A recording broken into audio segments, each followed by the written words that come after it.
तो शत्रुओं में खौफनाक शोर कैसे मचेगा। वो देश की जवानी प्रेम पाश में पड़ी रही तो रण में प्रचंड इतिहास कौन रचेगा। वाह वाह। देश की जवानी प्रेम पाश में पड़ी रही तो रण में प्रचंड इतिहास कौन रचेगा। हम वीर रस के कवियों को पार्टी विशेष का एजेंट घोषित कर दिया जाता है। दुर्भाग्य साहब, यह राष्ट्रवाद एक धर्म युद्ध है और धर्म युद्ध से कोई भी तटस्थ नहीं रह सकता। किसी भी पार्टी की, किसी भी राज्य की, किसी भी राजनीतिक दल की अपनी निजी समस्याएं हो सकती हैं, अपने कई मुद्दे हो सकते हैं, लेकिन जब राष्ट्र और धर्म की बात आती है तब कोई तटस्थ क्यों नहीं रहना चाहिए।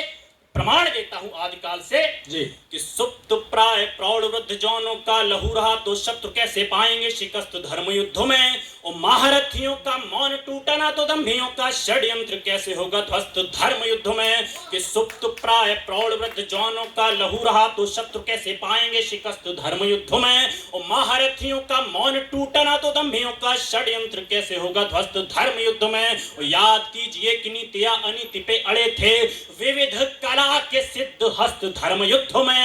कि याद कीजिए कि नीतियां अनीति पे अड़े थे विविध कला के सिद्ध हस्त धर्म युद्ध में। और पापियों के पक्ष में पितामह खड़े थे और केशव भी थे कहां तटस्थ धर्म युद्ध में।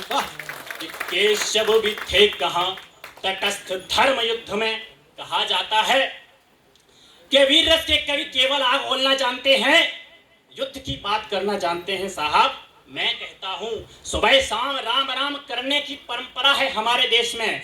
हम अहिंसा के पुजारी रहे हैं, लेकिन जब कोई हमारा पौरुष ललकारने लगे तो हमें उसी जहां श्री राम का नाम सुबह शाम लिया जाता है तो उनके जीवन चरित्र को प्रदर्शित करना पड़ता है। आखिर क्या है प्रभु श्री राम का जीवन, बताना चाहूंगा। क्यों अहिंसा हम सदैव लागू नहीं हो सकती, बताना चाहूंगा क्या है प्रभु श्री राम का जीवन। कि छोड़ दिए मोतियों के हार स्वर्ण के मुकुट पर प्रतिष्ठा के परिमाण नहीं छोड़े थे। और छोड़ी नहीं रीति रघुकुल की न टूटियान भरत ने राम पद त्राण नहीं छोड़े थे। कि छोड़ दिए मोतियों के हार स्वर्ण के मुकुट पर प्रतिष्ठा के परिमाण नहीं छोड़े थे। और छोड़ी नहीं रीति रघुकुल की न टूटियान भरत ने राम पद त्राण नहीं छोड़े थे। और छोड़ी जन्म भूमि पाए वन में अपार कष्ट पर रघुवंश के प्रमाण नहीं छोड़े थे। वो लोग भी सुन ले जिन्होंने तलवारों की डर से सलवारें पहन ली। कि छोड़ी जन्मभूमि पाए वन में अपार कष्ट पर रघुवंश के प्रमाण नहीं छोड़े थे।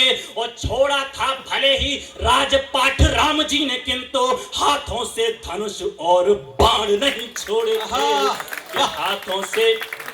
हाथों से धनुष और बाण नहीं छोड़े थे। और बताना चाहूंगा ऐसे आयोजनों की आवश्यकता क्यों हो जाती है।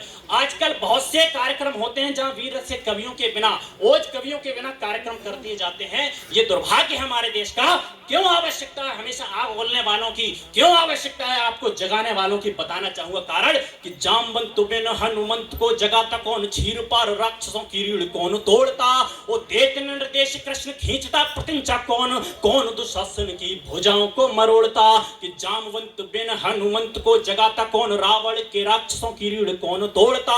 वो देत निर्देश कृष्ण खींचता प्रतिंचा कौन, कौन दुशासन की भुजाओं को मरोड़ता। और विष्णुगुप्त चंद्र को बनाते ना अगर सूर्य, भारती के खंड खंड भाग कौन जोड़ता। कि विष्णुगुप्त चंद्र को बनाते ना अगर सूर्य, भारती के खंड खंड भाग कौन जोड़ता। वो ओज न सुनाते यदि चंद्र जी चौहान को, तो गोरी पर शब्द भेदी बाण कौन छोड़ता। गोरी पर जिम्मेदारी तब और बढ़ जाती है जब एक फिल्मी अदाकारा से, मैं देख रहा था टीवी पर एक इंटरव्यू चल रहा था, उस फिल्मी अदाकारा से ये पूछा गया कि हनुमान जी सजीवन बूटी किसके लिए लाए। आप आश्चर्य कीजिए, जिस फिल्मी अदाकारा के घर का नाम रामायण, भाइयों का नाम लवकुश, पिता का नाम शत्रुघ्न होता है और चाचाओं का नाम और पिता का नाम शत्रुघ्न होता है, वो फिल्मी अदाकारा ये नहीं बता पाती कि हनुमान जी सजीवन बूटी किसके लिए आए। तब जिम्मेदारी बढ़ जाती है हम जैसे कवियों की आधुनिक पीढ़ी को बताने के लिए कि क्या अपना इतिहास रहा है। उस धरती के नाम पढ़ता हूँ जिस धरती को गौरवान्वित भारत ही नहीं, जिस धरती की वजह से पूरा विश्व प्रेरित और गौरवान्वित होता है, क्या है वो धरती? कि मीरा की अनन्य कृष्ण भक्त की प्रतीक है ये, कि मीरा की अनन्य कृष्ण भक्त की प्रतीक है ये, और है प्रतीक राणा चेतक महान की, और पद्मिनी के जौहर की बतलाती दास्तान, बोलती कहानियां हाड़ा के बलिदान की। मीरा की अनन्य कृष्ण भक्त की प्रतीक है ये, और है प्रतीक राणा चेतक महान की, और पद्मिनी के जौहर की बतलाती दास्तान, बोलती कहानियां हाड़ा के बलिदान की। मातृभूमि के लिए प्रथा शुरू हुई यहीं से, पन्ना धाय मात के अमरदीप उदान की, कि मातृभूमि के लिए प्रथा शुरू हुई यहीं से, पन्ना धाय मात के अमरदीप उदान की, और शौर्य स्वाभिमान कड़ कड़ में है विद्यमान, पुण्य पूजनीय भूमि मारे राजस्थान की, ये पुण्य पूजनीय वाह शाबाश शौर्य से सिंचित बहुत राजस्थान अच्छी। की माटी है बलिदानों की, जहां पुण्य पर पाटी मरधरा, जहां पर भस्म आरती करती, ज्यों रोम रोम में स्वर्ण भस्म हो भरती है स्वामी भक्त की अद्भुत जहां कहानी। भामा झाला पन्ना जैसे बलिदानी, सत्य के लिए मिट गए वीर तेजाजी, रक्षार्थ धैर्य प्रत्येक शर्त पर राजी है स्वामी भक्त की अद्भुत जहां कहानी। भामा झाला पन्ना जैसे बलिदानी, शक्तावत चुंडावत से वीर निराले, रणहेत प्राण देने वाले मतवाले, करते आए इस धरती की रखवाली, दुश्मन आए पर गए यहाँ से खाली, पुंजा प्रताप जैसों की शमशीरों ने, जयमल फत्ता कल्ला जैसे वीरों ने इस तरह मार्ग अरिका अवरुद्ध किया है, कट गया शीश तो धड़ ने युद्ध क्या बात है शाबाश अरे वाह वाह देवेंद्र वाह कट गया शीश तो धड़ ने युद्ध किया है, कि बुझे कई चिराग आंगनों की तुलसियों के, और दादियों की लोरियां कहानियां चली गईं, चले गए कई कुटुंब त्राण हेतु, कोख की अकेली भी निशानियां चली गई। ये सभ्यता ये संस्कृति अमर है इसलिए, सजा के कुंड हव्य में हजारों रानियां चली गई। ये देश कब अहिंसकों की नीतियों से है बचा, इसे बचाने में कई जवानियां चली गई। वाह भैया वाह शाबाश बहुत अच्छे बहुत बढ़िया। अफसोस तब होता है कि जब कोई कह देता है कि दीदी हमें आजादी बिना खड्ग बिना ढाल। मैं किसी का व्यक्तिगत विरोधी नहीं हूं, महापुरुषों का सम्मान होना चाहिए, लेकिन जब किसी गीत की आड़ में आजादी के क्रांतिकारियों को भुलाने का षड्यंत्र रचा जाए, तो बताना चाहूंगा कि जिन्होंने ये लिखा था दीदी हमें आजादी बिना खड्ग बिना ढाल, उन्होंने ये भी लिखा था कि पर्वत पर्वत आग लगी थी, पत्थर पत्थर शोला था, और बोली हर हर महादेव की बच्चा बच्चा बोला था। अब प्रश्न छोड़ता हूं, जो लोग कहते हैं कि आजादी अहिंसा से आई, बताइए कि टूटी हुई चूड़ियां सिंदूरहीन मांगो और सूनी गोद वाली उन नारियों ने क्या किया। और झांसी वाली रानियों सी सैकड़ों वीरांगनाओं मसली जोन फुलवारियों ने क्या किया कि टूटी हुई चूड़ियां सिंदूरहीन मांगो और सूनी गोद वाली उन नारियों ने क्या किया। और झांसी वाली रानियों सी सैकड़ों वीरांगनाओं मसली जोन फुलवारियों ने क्या किया। और राजगुरु अशफाक भगत जफर बोस जैसे उन वीर अवतारियों ने क्या किया।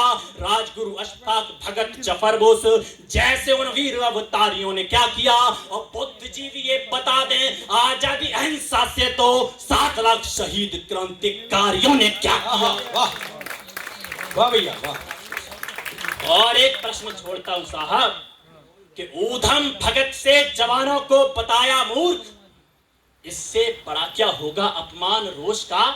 जलियांवाला बाग कांड हुआ, देश के नौजवानों में इतना रोष जागा, अगर उस रोष को प्रकट करने का अवसर दे दिया जाता कि दूसरे दिन एक भी अंग्रेज हिंदुस्तान में नहीं मिलता, लेकिन उन नौजवानों को पागल कह दिया गया। तब कहना चाहूंगा कि ऊधम भगत से जवानों को बताया मूर्ख, इससे बड़ा क्या होगा अपमान रोष का। शामिल अहिंसक सियार भी रहे थे खूब, घोटने में गला इंकलाबी उद्घोष का। अरे गोरों के अलावा जो नकाब पोश देश में थे, डर था उन्हें भी उस रोष व खरोश का। और भेड़ चाल छोड़ के बताना होगा पीढ़ियों को सौदा किसने किया सुभाष चंद्र बोस। वाह बहुत अच्छा बहुत बढ़िया बहुत। दुर्भाग्य है कि आजादी के बाद भी एक महान प्रधानमंत्री हुए एक देश में, एक कांग्रेस पार्टी के महान प्रधानमंत्री हुए, लेकिन उनकी मृत्यु संदिग्ध परिस्थितियों में हो जाती है। देश को उनकी मृत्यु का जवाब तक नहीं मिलता है। तब पूछना चाहूंगा कि शौर्य का प्रतीक था, परंतु गुमनामियों में वीर सैनिकों का सिरमौर क्यों चला गया? देश हेतु प्राण देने वालों की कमी नहीं थी, फिर भी अखंडता का दौर क्यों चला गया? कि देश में दलाल नहीं थे तो द्रोहियों के हाथ कश्यप जालौक वाला ढोर क्यों चला गया? वो लाल यदि काल से गया तो ये बताइए कि जंग में जीता हुआ लाहौर क्यों? क्या बात है, वाह बढ़िया, वाह बढ़िया, शाबाश। आना चाहूंगा कैसे आई थी आजादी साहब, कि भारती की आरती की थाल में सजा के शीश मंगल के मस्तक की रोली बोलने लगी। वो देश की जवानी में था बलिदानों का रिवाज, भोले बम्बू साधुओं की टोली बोलने लगी। भारती की आरती की थाल में सजा के शीश मंगल के मस्तक की रोली बोलने लगी। वो देश की जवानी में था बलिदानों का रिवाज, भोले बम्बू साधुओं की टोली बोलने लगी। वो देश में स्वाधीनता का फैला जब जागरण तो विदेशी वसनों की होली बोलने लगी। कि देश में स्वाधीनता का फैला जब जागरण तो विदेशी वसनों की होली बोलने लगी। और वंदे मातरम और जय हिंद वाले बोल नेताजी की पिस्टल की गोली बोलने लगी। नेताजी की नफरत न मोहब्बत न तो चाहत की वजह से, अरदास न पूजा न इबादत की वजह से, नफरत न मोहब्बत न तो चाहत की वजह से, अरदास न पूजा न इबादत की वजह से, नेता न पार्टी न सियासत की वजह से, अरे नेता न पार्टी न सियासत की वजह से, ये मुल्क सलामत है शहादत की वजह से। वाह, बहुत बढ़िया, बहुत अच्छा, बहुत अच्छा।